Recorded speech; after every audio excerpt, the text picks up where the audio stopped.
started. Web Radio on the AmericasBroadcastNetwork.com. Thank you for listening.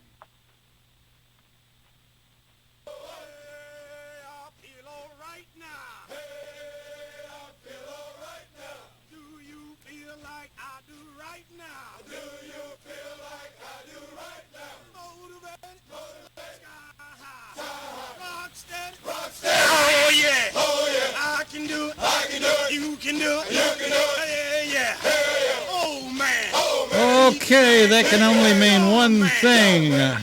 Getting started with the Jody. We love it every week, as a matter of fact, and it reminds me of time in the service, and I'm sure it reminds our guest of time in the service. I'm sure that Phil, and we're going to be interviewing Phil Forsberg, and Phil has a two-sheeter, as a matter of fact. That's the two-sheet bio on all of the different activities and things that Lieutenant Colonel retired Forsberg has done in his career. And he was telling me he couldn't stay away from the military, so he kept... Whoops, wait a second. What happened here? There we go. Shuffling too many pieces of paper right quick. Before we get started, though, sir, I'd like to remind everybody to think about the folks in Louisiana and Texas that are struggling through and going to be going through the hurricane that's hit Louisiana pretty severely now and is headed to Texas as well. So think about those folks when you get a chance during the day, and say a little prayer for them. That would be good, and we certainly support all of the first responders that will be going into Texas and into Louisiana to help clean up and help put people's lives back together. Very important. So with that being said, sir, I'd like to welcome you to America's Web Radio. Thank you very much, sir. Well, I was just a grunt, so you don't have to say sir to me. I have to say sir to you though, because I was taught at Fort Ord, California, that you do say sir. You don't say Lieutenant Colonel, and you certainly don't go by their first name or last name. You just say sir, and I guess it's because the grunts like myself, we could always remember the name sir, but remembering something else might have been a challenge for us. But anyway, are you able to hear me okay now? I am, sir, yes. Okay, good. Well, you have quite a sordid career, and when I say sordid, you've just done a little bit of everything, and a lot of people have probably never even thought about doing some of the things that you've done. But you started out, you're one of them, as they say down south. You're a New Yorker, born in New York, and commissioned in 1982 after completing your BS in civil engineering at Clarkson College of Technology. I'm not really familiar with Clarkson. Sir? I'm not really familiar with Clarkson. Well, I don't know what it is now, but it was a small engineering school up on the Canadian border. In fact, on 20 miles from Canada. I was in ROTC, and we called it Run Off to Canada. Run off to Canada, okay. And that's close to what you did, huh? Yeah, I did my degree there in civil engineering, and I originally got interested in going into the Army to pay for my engineering degree, which they did, and I wanted to be a civil engineer, so I chose the Army because they had the Army Corps of Engineers. And by the time I was finished with my degree, I was just so tired of engineering that I wanted to do something else. The Army was crestfallen that I wasn't going in the Corps of Engineers, but I had to get my colonel to intervene to let me go to infantry and then flight school. You've sort of given me a good segue into something that we always try to talk about, and that is that today's military, if we've got a grandparent or parent listening, or even if we have a college graduate or a high school senior about to graduate, and the option of going into the military today, it is a incredible career today. Unlike at some times during my life, it was not exactly the place you wanted to raise your hand, although I did. But still today, if you're undecided or if you're decided on what you want to do, the military has a place for you, and it's a great occupation. And I'm very fortunate to have a son that's in the Air Force and loves it. And he and his wife, because of the Air Force, have traveled all over the world. He's been stationed in beautiful places and some that were not so beautiful, but for the most part, he started out in Hawaii and then went to Korea and then went to Germany, and he's been in Germany, and now, though, he's back in the United States. So loving having him closer if the pandemic hadn't hit where you can't travel that much. But anyway, we want to always promote the military. We also want to promote something that you're involved in heavily, but we want to remind people that this show is also dedicated to the Georgia Military Veterans Hall of Fame. And Rick White, retired Colonel Rick White, helps us in many ways, and we like the fact that we get to help them a little bit. And if you're traveling to Georgia, to Atlanta, please put on your schedule to go by the Georgia Military Veterans Hall of Fame. You will find it one of the most interesting days you ever spend, and we look forward to you being it. When I said that you're involved in something that we care a lot about, and that's the DAV, which is disabled American Veterans. And what an organization. And let me ask, because of your involvement in that, do you feel like I do that today we're getting more and more appreciation for our veterans than we have since World War II? Well, David, World War II, my dad served in the Navy in World War II in the Pacific, and saw a lot of action, but he, in those days, that greatest generation, 70% of those troops were drafted. Then you make it to, when I was a little boy, during Vietnam, only 30% of those troops were drafted.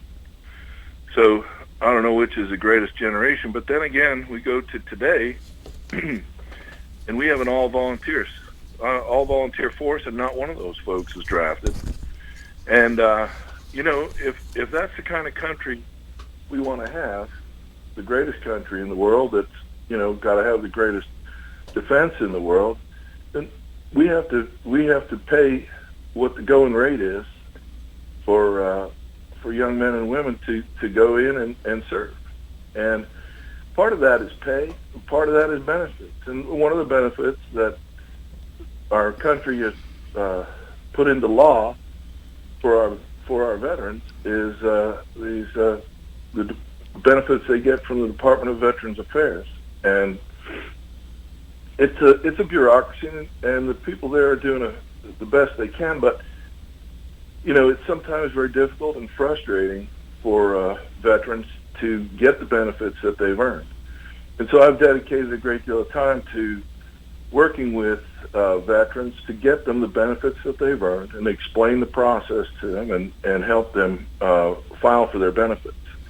It could be disability benefits, it could be health care, it could be education, it could be rehabilitation, it might be buying a home, the home loans. there's all sorts of benefits that are available to veterans. And I would say to any veteran out there, if you have any question at all about what you might be entitled to, I would contact your local chapter of your Disabled American Veterans and ask to speak to a service officer.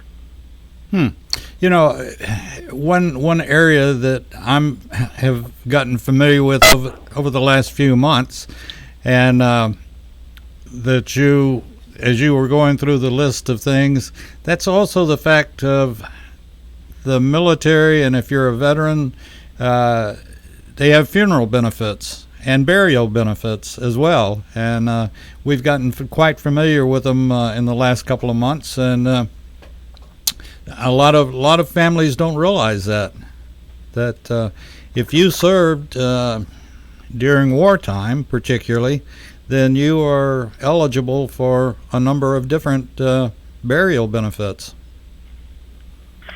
Well, it's true, and it's not just the burial benefits are not just for wartime veterans. And likewise, disability, education, home loans. Those are not just for combat service veterans. Those are for all veterans who served and were discharged honorably. And they've even expanded it into some of the reservists. Yes. You know, there are certain things qualifying for Guard and Reserve troops that do qualify them. A lot of folks, you know, you can't just join the Guard or Reserve and show up one weekend a month. You have to go through the full training and get qualified. And so a lot of soldiers qualify as for their veteran benefits just through their initial training. You know, our government, well, in my opinion, we live in the best country in the world. One other thing that, as you were talking about the benefits and people, why people join today, why do we have a all volunteer military? And thank goodness there are still young folks out there that have love of country. It's not just all for the benefits. It's not just all for the education. It's not just all for this or that.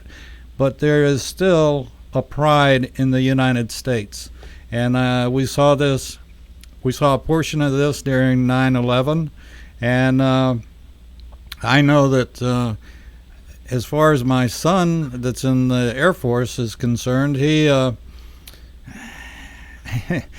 I guess the best way I could describe him is he's an old timer, and he's not really, but he does love his country, and that's part of the reason that he's staying in and will wind up probably careering it. It has given him, like I said, the opportunity and his wife to travel, but it's also he loves and supports his country, and we've talked about that, and his views are very interesting. He graduated from Texas A&M and was in the Corps and then ROTC, Air Force ROTC, and then commissioned after graduation and has been in ever since. So let's get back to Phil. And there are not many. Now, I was a general aviation pilot, fixed wing, and I never, in fact, my degree is in agriculture, so we don't quite understand what keeps those choppers up and flying. We understand the fixed wing portion of it, but we don't understand the chopper wing. So, and not a whole lot of folks do what you've done. Start with chopper and then go to fixed wing. Tell us where your thinking was and how you got from one place to the second place. Well, you know, as I said, I started out in the infantry. And I learned 3 core skills at Fort Benning: walk, dig, and shoot. And I thought at Benning you also learned jump. Yes, that was advanced infantry. I also learned to fall. And then once you get to the ground, you can walk, dig, and shoot. But so I went to flight school shortly after qualifying as an infantry officer. And the first thing I ever flew in my life was a helicopter. And I must admit, I did not do it well. there was, when you first start out, your instructor takes you up and he shows you what he's doing, and he gives you basically three controls. You got your cyclic with the right hand, your collective with the left hand, and the pedals you work with your feet. And he'll give you one at a time. He'll say, well, let me just let you work the pedals and just try to keep the nose straight, as I hover here. And you say, well, that's difficult, but I got it, and then they say, okay, I want to give you the collective. You just keep us 3 foot off the ground here, with this. And he takes back the pedals, and you're all over the place. And then he says, okay, I'm going to take back all the controls. I'm going to give you the cyclic. And now you're all over the state of Alabama there, trying to stay in one place. And you're so nervous thinking, when is he going to take the controls back from me? But I hope he gets them before we die. And then that happens a few times, and then one day you got all the controls, and you're not doing very well. But instead of wishing your instructor would take the controls away, you're thinking to yourself, he better not touch these controls. I got this. I'm skinning this cat. And anyway, you get to a point where you hit what they call the hover button. And somehow it's sort of like riding a bicycle. You maybe hadn't ridden a bicycle in 10, 15 years, but you can get on one and ride it. It's sort of the same thing with the helicopter. You just don't lose it once you get it. That's neat. So have you kept your license? I have a commercial helicopter rotary wing instrument license, but I also have I have a multi-engine transport pilot license, a fixed wing airline transport pilot license, and type ratings in the 747 and the 777 and the 737 and the regional jet as well. Wow. Always can give me those, though. Those I earn on my own. Yes, sir. Obviously, you like being in the air, and that's why. Well, I'm retired from commercial flying now. I'm doing real estate now, but I have flown around the world over 200 times. Wow. Flying cargo. Huh. That is incredible. I didn't do that in the Army. Well, the Army seems to decide for you, and once you get out of the military, you start deciding for yourself. Well, that is a good point, David. You're a young man and or a young woman, and you are fresh out of high school, or maybe you had a couple of years of college, and you don't know really what to do. And everybody wants to give you a job if you have skill. There's a lot of skills you can get in the armed forces. I tell you, one of the things that's really hot these days is computers and communications. And if you can get yourself, training in computers and communications in any of the services, and get yourself a top secret clearance, there are folks lined up to hire you when your service is done. And they pay very well. They pay very, very well. I don't know how in the world they ever get anybody to re-enlist in those career fields, because just the sheer amount of money that civilian companies, usually defense contractors, are looking to offer you but at the end of your time. I think this is, you just hit on a word that I was not aware of until I went back and was on, not in the military, but was calling on some military bases. And I was amazed at the amount, when I was going through, the old joke about what did you learn in the Army, how to peel potatoes or this or that or whatever. And today, so much of the military is contract and contract labor, as opposed to being in the Army and peeling potatoes. You probably have a contractor not only peeling but cooking the potatoes. And Well, David, you probably remember the time when in the Army, when folks would go, you'd go on these details, picking up litter and painting rocks and that type of thing. Yes, sir. And I'll tell you, that's long gone. They have contractors pick up the trash, but I do recall a long time ago seeing a sign on a military installation. I can't remember which one. It said, "Our soldiers are not here to pick up your trash." You know, but in those days they did have soldiers doing police detail, picking up trash and along the sides of the roads and beautifying the post. But you know, now mess facilities are contract and so many other things. oh yeah, even the guards at the gates are contract. They are, yeah. But a soldier costs more than just his pay, and so it's actually a financial benefit to have these contractors, because the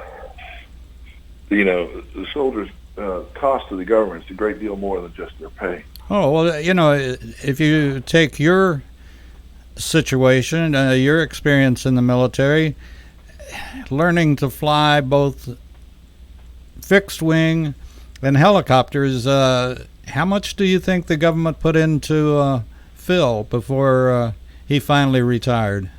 I couldn't say for sure. Over the course of a couple of decades, it's you'd have to adjust it for inflation. But I regard the training that I had as invaluable. Really, you couldn't put a price on it. And of course, also the experiences. And I really have, I used to have folks come to me, and especially since 9/11/01, they see you in uniform, they come up and they say, thank you for your service. And, I would always try to tell them, I thank you for my paycheck, and I try to be worthy of it every day. So I'm hoping that the American people got their total value from my service, what they paid for my training and my compensation.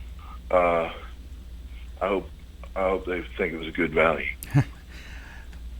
After just a few minutes of talking with you, I can assure you that I feel like I got my money's worth, and it's. Well, thank you for saying so. No, it's an appreciation thing, and our vets need to be appreciated. And we're going to take a short live break, as a matter of fact, and talk about the Georgia Military Veterans Hall of Fame, and it's in downtown Atlanta. It's in the Floyd Building, right across the street from the state capitol. And I recommend anybody that lives in Atlanta, if they haven't been to it, they should go to it. And if you're traveling to Atlanta on vacation or just to visit someone, put that down on a day trip that you want to go down and look at the Georgia Military Veterans Hall of Fame. And you'll find out some very, very interesting stories about what folks have done, what folks are doing. And Rick White, Colonel Rick White, retired, is the director and chairman of the Georgia Military Veterans Hall of Fame. And he does just an outstanding job and is a very, very good man, and I enjoy working with him. And he's the one that has put Lieutenant Colonel Phil Forsberg and myself together, and as all of the interviews that Rick has lined up, they've been just super. We also want to mention the fact that Georgia is really turning into a salute to veterans. We've got the Johns Creek Vietnam Veterans Healing Wall, which is a replica of it was the wall, the 50% size of the Vietnam Veterans Wall in Washington. This one traveled all over the United States. In Johns Creek, Georgia, the Veterans Association bought it and has given it a permanent home now in Newtown Park. And it is just something you've got to see. They'll be putting up a kiosk very shortly that will have a computer, and you can type in a name and locate it very quickly at the wall. And we also want to mention Peachtree Corners, that has a memorial to Vietnam veterans. And, you know, it's just, I'm glad to see that veterans are getting the attention that they should have. And I get sick of one fact. We were talking about it a minute ago, Phil, was that only 1% of our population now serves in our military. And that's why we promote kids getting out of high school or out of college. Look at the military. You'll be glad you did. So let's get back to what you did. And you were flying the Mohawk, is that right, when you went to Desert Shield? Yes, sir. It was 2 days after I finished my qualification in the OV-1 Mohawk and returned to my unit at Fort Hood when my unit got the alert for to go to Saudi Arabia and support a Desert Shield.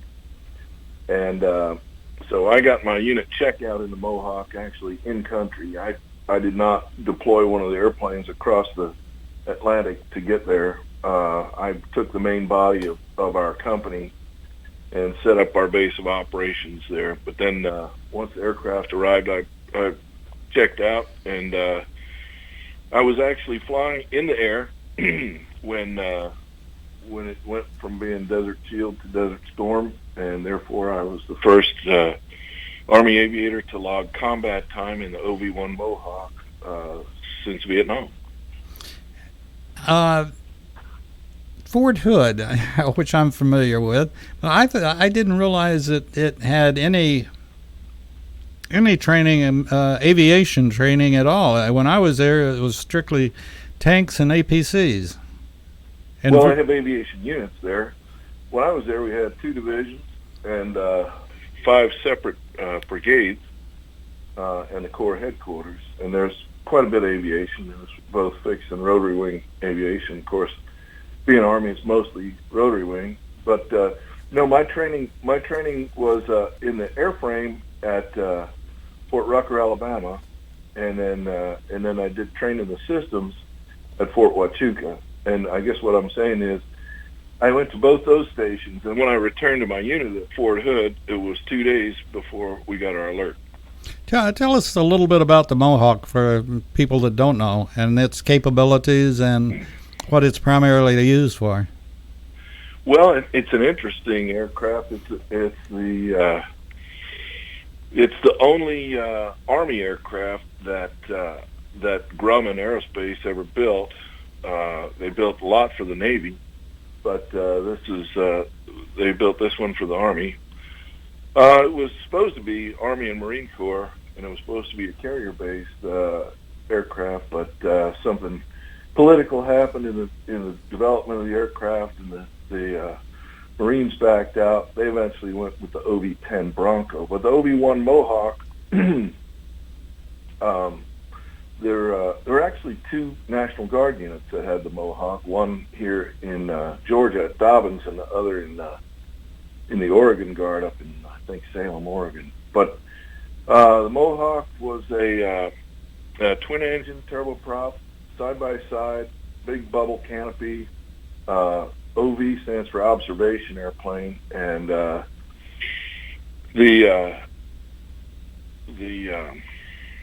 aircraft itself had cameras in the nose, in the belly, and the sides for taking battlefield photographs.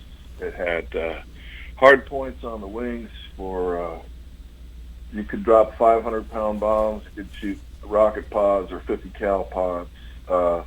But in Vietnam, it got real political. The Air Force freaked out about the Army having an aircraft that could drop munitions, so they that was all passe by the time I flew it. But the main system we had was a side-looking airborne radar, and it could look out over the horizon, basically quite a distance, and it would paint the battlefield with the radar as you flew along a path, and it would show you everything on the ground that had moved while it was going by. And so we had what we call moving target indicators on the ground. And so we began flying missions in Desert Shield in about October of 1990. And so by January of 1991, when we went to hostilities, we had a complete database of where all the enemy forces were, where their main supply routes were, what times of day they moved, all that business. And then, of course, you overlay that with other types of intelligence, like signals intelligence, where you're checking out the radio nets of who's talking and where they're located, and then, of course, your radar intelligence. There was a version of the Mohawk called a Quick Look, and it would fly, and it was completely passive. It would just get painted by enemy radars, and every time it was painted by a radar, it classified the radar and got a location on that radar, so that by the time the air war started in January of 1991, we knew where all their people were, and where we knew their divisions and their order of battle and the locations of all their radars. And I would say on that first night of the air war in Desert Storm, our Air Force and Navy took out about every radar emitter that they had. Wow. And pretty much blinded them. I guess with the Tomahawk, right? Missile? Well, Tomahawk's a cruise missile. I think they use something called a HARM, a high. It's an anti-radiation missile. Okay. High explosive anti-radiation missile, or something like that. It launched from usually a fighter or attack aircraft, and it'll fly right down the beam of a radar signal, or it'll just fly where you tell it to, I think. Another one of our smart bombs, huh? Yeah. Well, that was really the demonstration of precision munitions there. First real good demonstration during Desert Storm. Incredible. And for many years we had been gearing up and preparing to fight against the Soviet Union in Europe, and so we had all the stuff to counter the Soviet stuff, and the Iraqis made the poor decision of arming themselves with all Soviet equipment.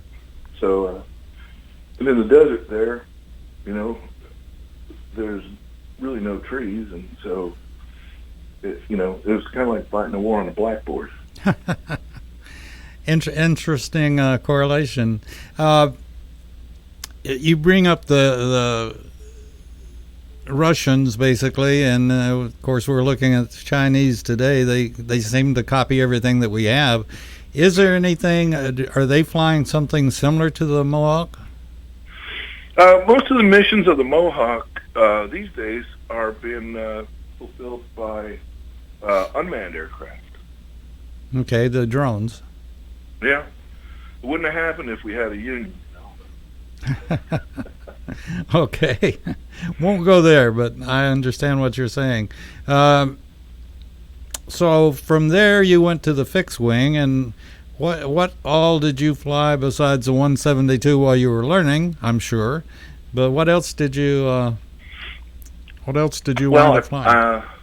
The other real mission aircraft I flew a RC-12 in Honduras for a year during basically all of 1989. And we flew there. If folks recall, there was a lot of enemies we had in Central America in those days, and so that was mostly radio recon, listening to their transmissions and working out their networks. And then you went to. I'm sorry? And then you went to. From that, you went to what type of plane?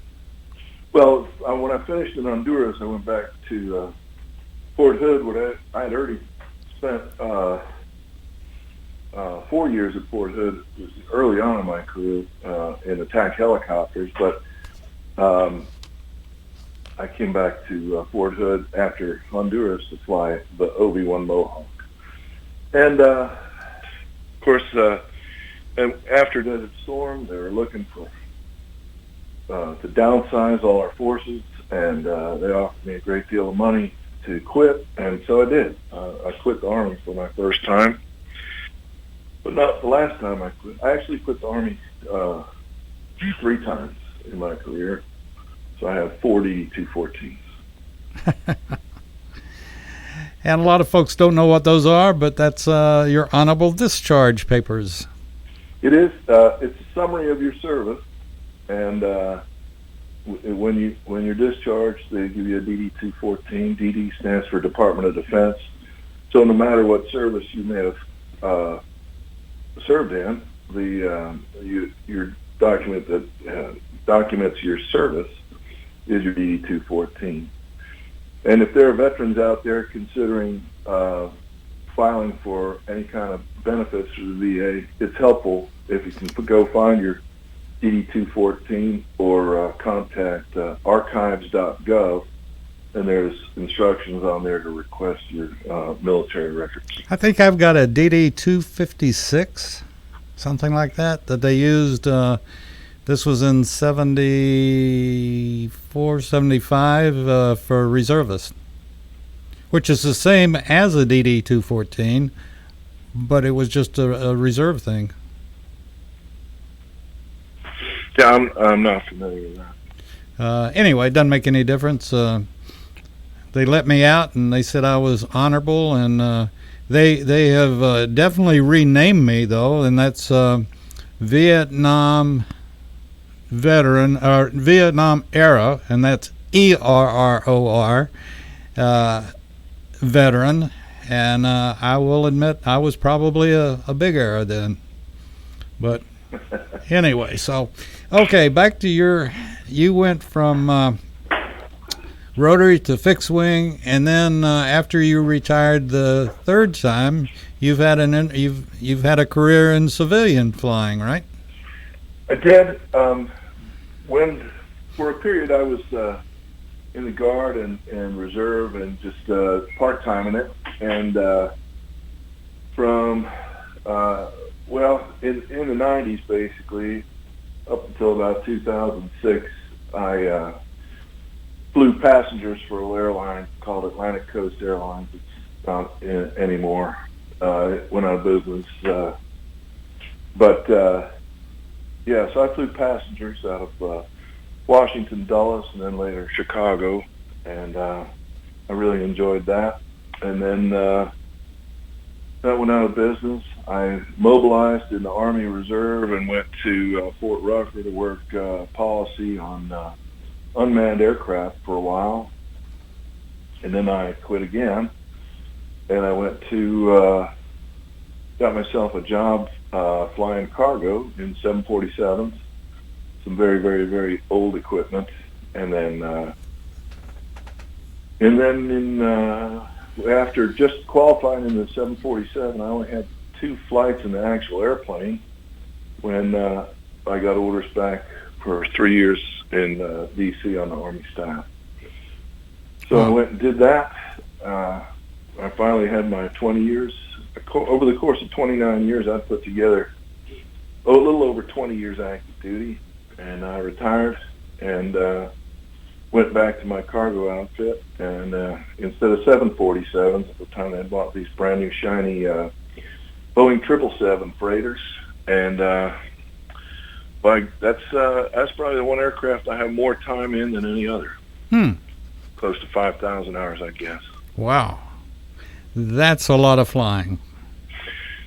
Yeah, it was exhausting. I can only imagine. I can't really imagine, but I Can only imagine. Well, people would ask me, is it exciting flying around the world? And I would just respond, not if you do it right. Well, what do they call a landing? A controlled crash? I had a few of those, but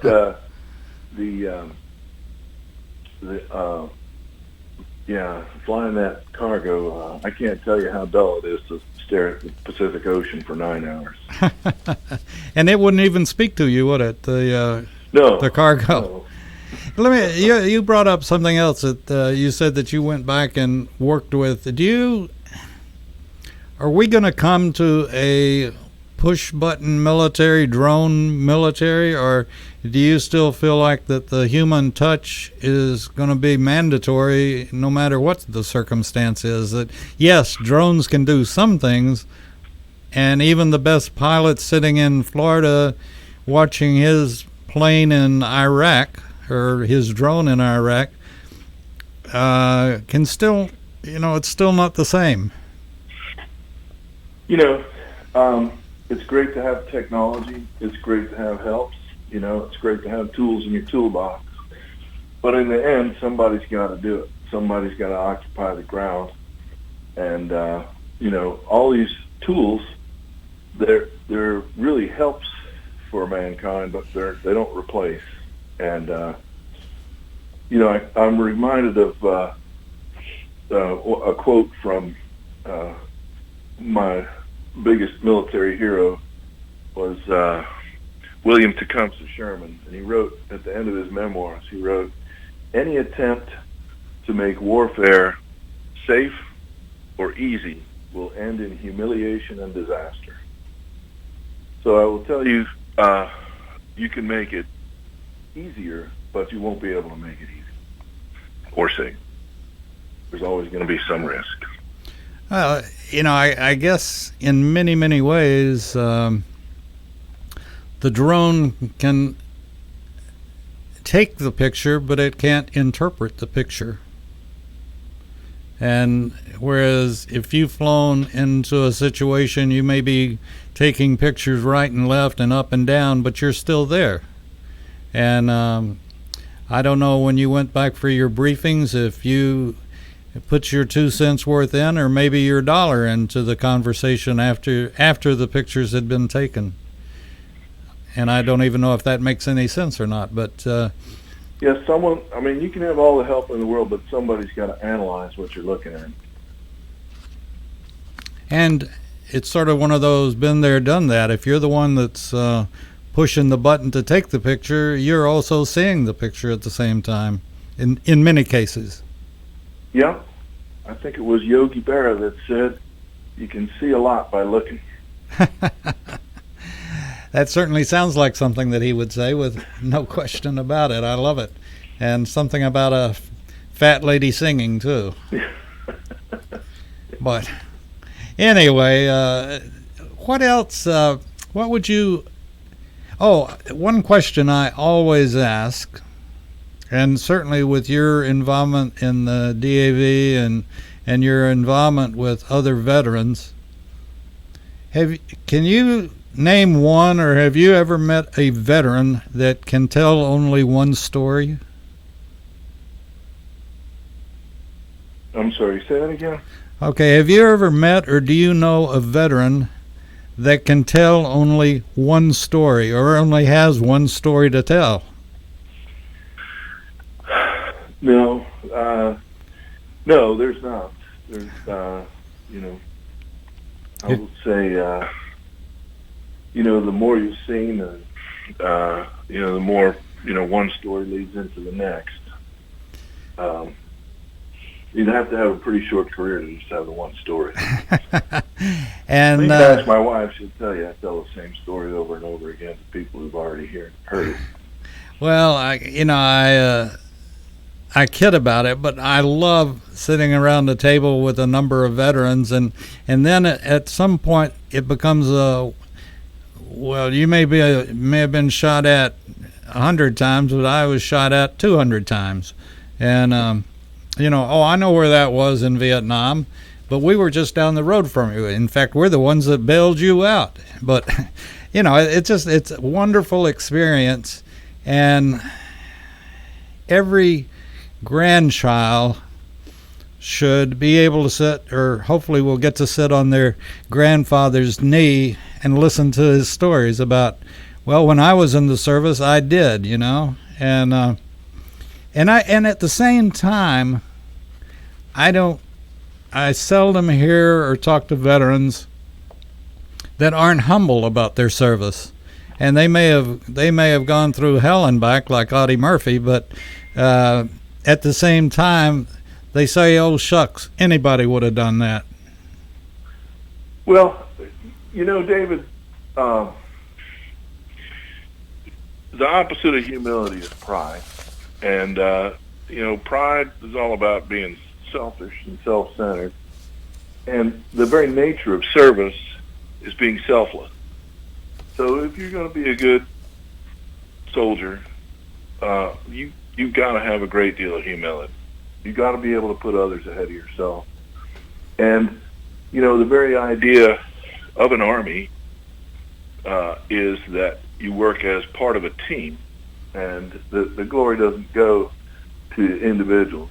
The glory goes to the team. And, I've spoken to a lot of veterans, and I told them I thought they were heroes, and they all have the same response, and that is that the folks that are really the heroes are the ones that didn't come home.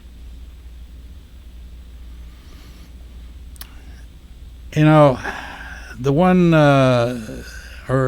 one, many things that the military teaches, and it's true in whether it's Air Force or Navy or Army, whatever it might be, is the teaching of that you got your buddy's back.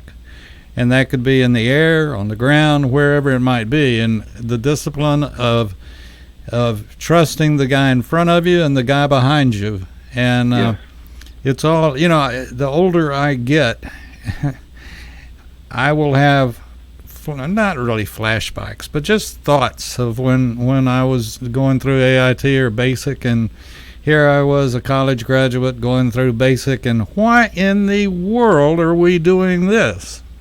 This doesn't make any sense, And now, 100 years later, the Army, the Navy, everything has a reason. And it's easier to see today than it certainly was when you were being yelled at to drop in a bucket of mud, or whatever the case might be. But, but it has a reason. We have a tradition in our armed forces that go back many, many, many years. And then, there are folks whose traditions, like von Steuben, who, trained our soldiers, that their tradition went back many, many, many years, as long as mankind's been hostile toward each other. And so it's important, that we have the lessons learned. But back to what you were saying, when you raise your hand and swear an oath to, support and defend the Constitution and enlist or take your commission in one of the services, you may be thinking about your country. You may be thinking about the honor it is, or how important our republic is, or maybe you're thinking about the education benefits you're going to get, or whatever. But when you're there, when your butt's in the sand, and you hear your first shot fired in anger, all that is kind of secondary. You're thinking about that guy to your left and the guy to your right, and what you're doing is you're working as a team and toward a goal. And so the macro stuff is for afterwards, but it it really is a family, and I suffer from a great deal of what's called survivor's guilt, because I didn't really, I wasn't killed. I didn't lose any arms or legs or eyes, and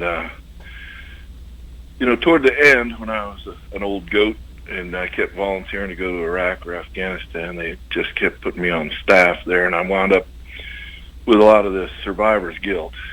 And so I deal with it by helping veterans, and that's what I do. And it's like therapy for me, helping veterans get the benefits that were promised to them by their country. We all have our guilt, I guess, of some shape, form, or fashion, and that, yes, I volunteered. I joined the National Guard in Texas. And now there are many times that I feel guilty that I didn't do what I should have, and that's I should have gone to the regular Army instead of the reservists. Well, I'll tell you this. I would never diminish the service of anybody in the National Guard or Reserve, because when I went to combat, I saw an awful lot of Guard and Reserve guys all around me. So they probably had more on the ball, and they were doing a civilian job and also, serving their country. And every day you have that ID card in your pocket, you're subject to recall. Yes, sir. This is you were talking about that's why you work with veterans. I do this show, or we do a number of military type shows. We have a show called Remembering Desert Storm and Desert Shield. We do a veteran's story, and I'm sure you know Pete Mecca, or I would guess you do. And Roger Wise we've had on many times, and we owe our veterans so much, and the ones that served in country, the ones that have, and we also point out and want to recognize and salute the families of veterans, the women that stayed back and took care of the families, took care of the changing of the light bulbs or whatever the case might be while their husbands served, or many times now husbands stay back while their wives are serving. And we respect all of the women that have served and want to give them more notoriety, and we try to, because a lot of folks don't realize how many women served in Vietnam and in different capacities. Not all were nurses, not all were anything. They were a lot of different things, and a lot of them gave hope to the wounded. A lot of them did somewhat menial tasks, but they were there serving. And it's just we like to salute all of the women that are in the military now. And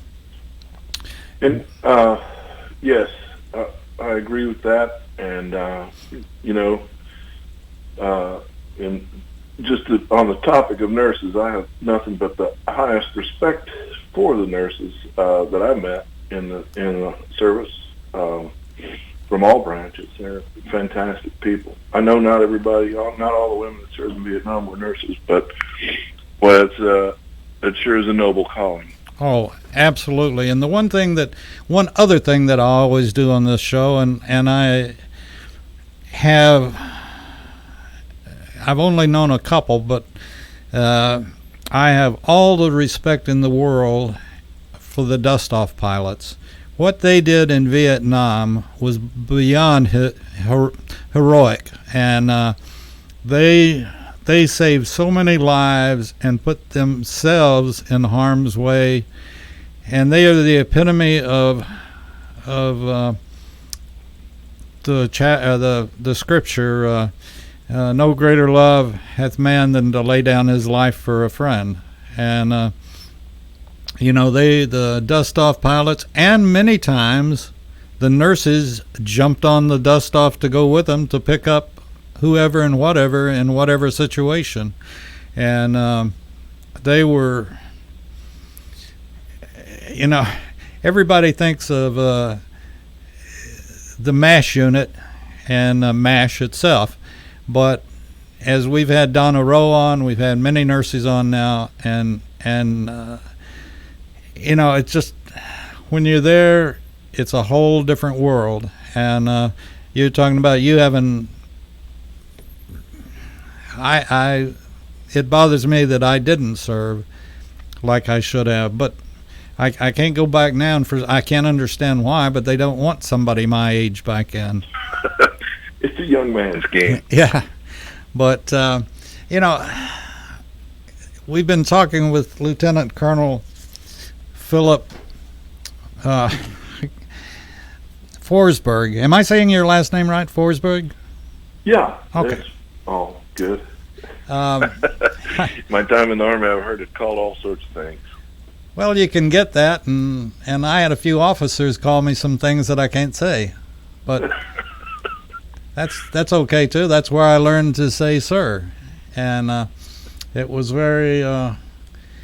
As a captain was teaching me a lesson, I learned it very well, and that's why I still say sir, and always will, I guess. But it has been my pleasure to have you on America's Web Radio, and will you come back? And one thing we want to do, and I've been totally amazed at this, we work with General Richard Dix, but something that I've just been totally blown away with is the number of civilians, number of folks that don't remember Desert Shield or Desert Storm, and that was our latest conflict, and yet they don't, they've already forgotten it, and that just kills me, and that's why we do the show, as a matter of fact.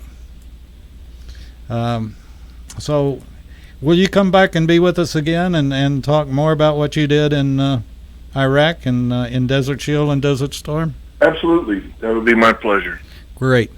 I want to thank you again for being with us and coming on today, and want to say one more thank you to Rick White that put this all together, and Rick's a great man. He's at the Georgia Military Veterans Hall of Fame. He's the director of it, and please, if you have an opportunity, go by and check it out. You'll be so glad that you did.